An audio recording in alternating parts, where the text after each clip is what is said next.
HOA built Bitcoin machines on my ranch. I had the whole project shut down by the state.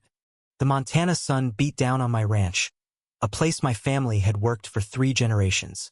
I'd always prided myself on keeping it pure, acres of rolling grass, cattle grazing under endless skies.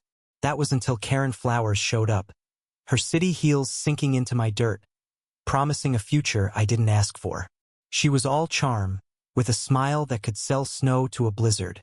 "Bitcoin mining," she said, "will make us both rich." She'd leased a corner of my land legally, through some contract my late father had signed with her company. I didn't know then that her machines would devour my peace. Karen's crew arrived overnight, like locusts. Towering rigs, humming with a mechanical growl, sprouted across my northern field. They sucked power from the grid, dimming my barn lights. My cattle grew restless, their lowing drowned by the machine's drone. I confronted her, my voice shaking with rage. "This is my land, Karen. You're killing it." She laughed, her eyes cold. "Progress, Tom. You're standing in its way." I felt the ground shift beneath me, not just my ranch, but my way of life, slipping. Weeks passed, and the machines multiplied. My water supply dwindled. The rigs needed cooling, and Karen's company diverted my stream. Neighbors whispered, some envious of the money, others furious at the noise. I found allies in the Thompsons, an older couple whose land bordered mine. They'd seen Karen's type before outsiders who'd stripped the earth for profit. But then came the twist. Jake, their son, a quiet kid I'd known since he was knee-high, was working for Karen. He'd been lured by promises of wealth, betraying his own parents. At a town meeting, he stood up, his voice cracking, defending the machines.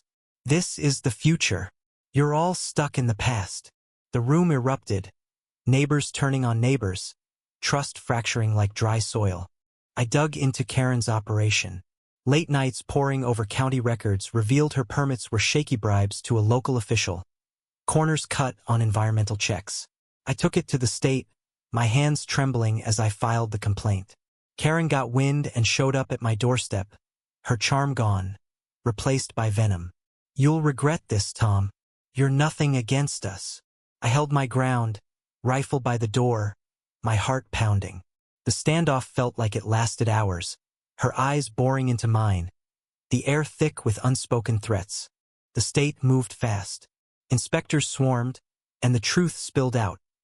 Karen's machines were polluting the groundwater, violating regulations.